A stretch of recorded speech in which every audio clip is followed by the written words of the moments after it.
Aku berkata kepadamu, bukan sampai 7 kali, melainkan sampai 70 kali 7 kali. Saudara-saudari yang terkasih, bacaan tadi jelas kita pahami bagaimana Allah itu Maha Pengampun, Maha Rahim, pengampunannya tanpa batas. Setuju apa tidak? Setuju apa tidak? Oh, ragu-ragu. Setuju. Tapi kalau kita membaca Injil tadi, bagian terakhir itu menarik. Ya. Dikatakan, maka marahlah tuannya itu dan menyerahkan dia kepada algojo sampai ia melunasi seluruh hutangnya. Demikian juga Bapakku di surga akan berbuat terhadap kamu apabila kamu masing-masing tidak mengampuni saudaramu dengan segenap hatimu. Jadi gimana? Apakah pengampunan Tuhan Allah itu tanpa batas? Atau ada batasnya?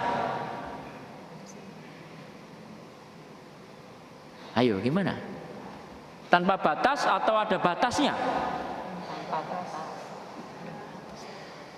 Ada yang bilang tanpa batas, ada yang bilang ada batasnya ya. Tapi mari kita melihat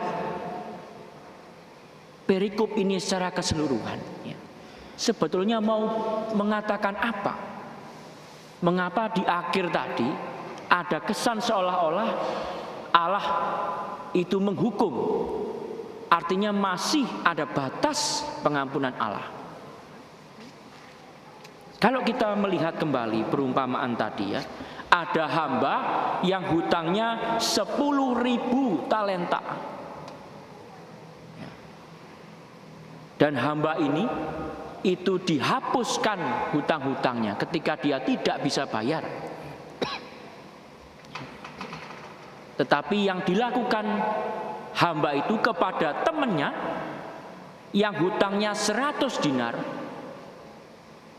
dia tidak mengampuni, tidak melunasi hutang temannya itu.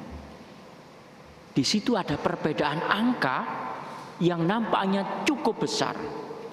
1 talenta itu sama dengan 6.000 dinar. Ini sudah saya hitung. Ternyata 10.000 talenta itu adalah 60 juta dinar. Diampuni oleh tuannya, sedangkan temannya yang hutang 100 dinar loh, ya, ditagih, dilemparkan ke penjara.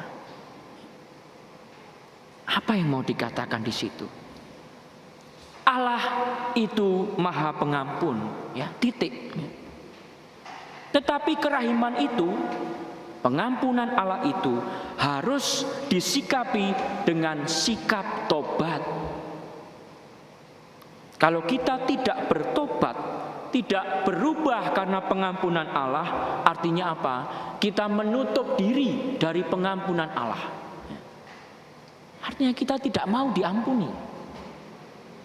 Dan tidak terjadi pengampunan itu. Tetapi dari Allah, pihak Allah, Dia selalu mengampuni kita. Tapi kalau kita tidak mau, ya tidak bisa. Maka manusia punya kehendak bebas untuk menerima pengampunan Allah atau menolak pengampunan Allah. Itulah pesan Injil yang kita dengarkan pada hari ini. Orang kalau sudah mengalami cinta Tuhan, orang kalau sudah pernah mengalami pengampunan Tuhan secara personal ya, itu merubah, mempertobatkan orang itu luar biasa.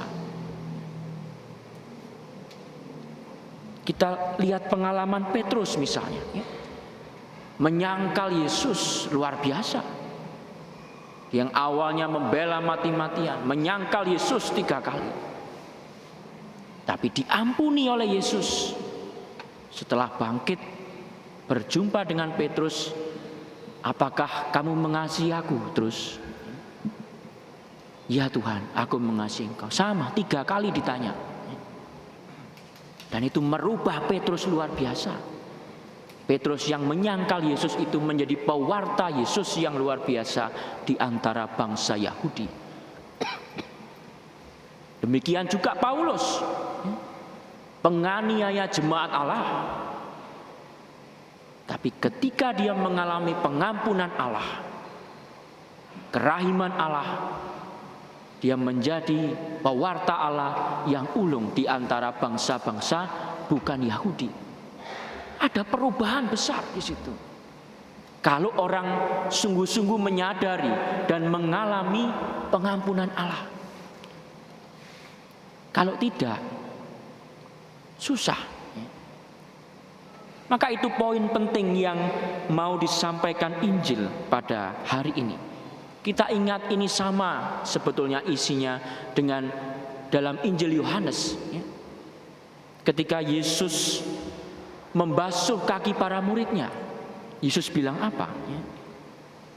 Kalau aku Tuhan dan gurumu telah membasuh kakimu, maka kamu pun harus membasuh kaki sesamamu. Sama. Kalau Tuhan Allah rela mengampuni dosa kita yang sedemikian besar, maka kita pun diajak untuk mengampuni sesama kita. Tetapi kalau kita melihat dalam hidup kita sehari-hari, ya memang tidak mudah mengampuni.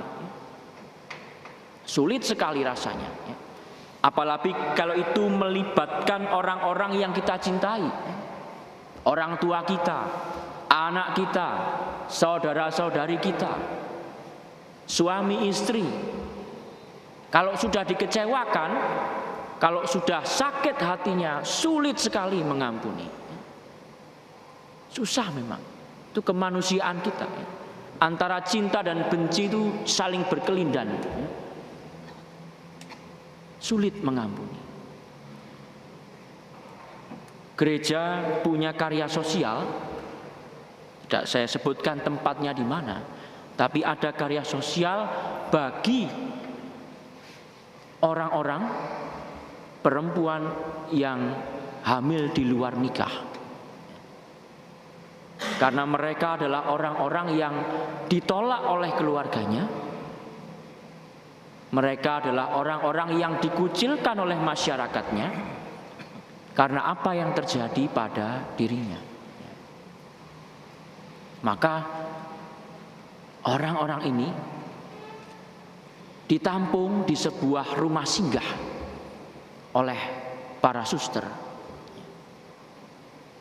Ditampung, dibantu sampai anaknya bisa lahir dengan sehat. Karena apa? Itu bentuk bahwa gereja seperti Allah mengampuni dia.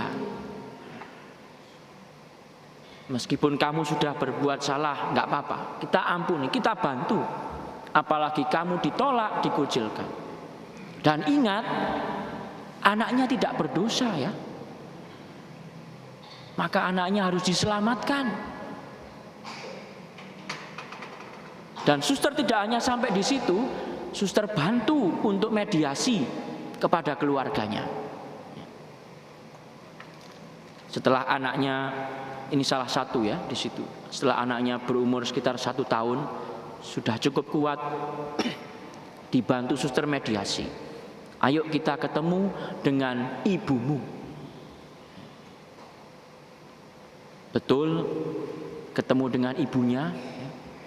Dan apa yang terjadi? Anak perempuannya itu tadi ya bersujud di hadapan ibunya, mohon ampun kepada ibunya sambil membawa bayinya itu. Dan apa yang terjadi? Ibunya tidak mau mengampuni. Sekalipun bayi tadi itu diletakkan dalam pangkuan ibunya tadi, ibunya tidak mau mengampuni. dia masih merasa punya kekecewaan yang besar. Itulah realitas. Bahkan dengan bayi itu yang ada di pangkuannya, hatinya tidak luluh.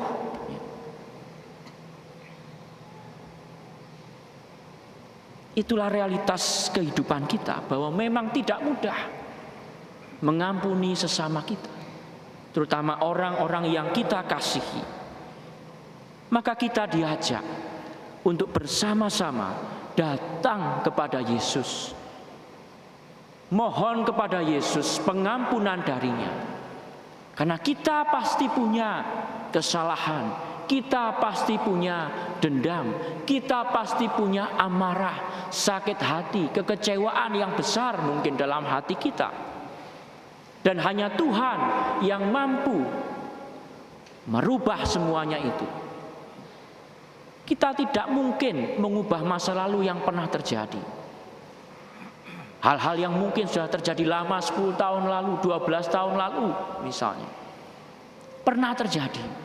Dendamnya terbawa terus, sakitnya terbawa terus. Tapi kan kita tidak bisa mengubah masa lalu.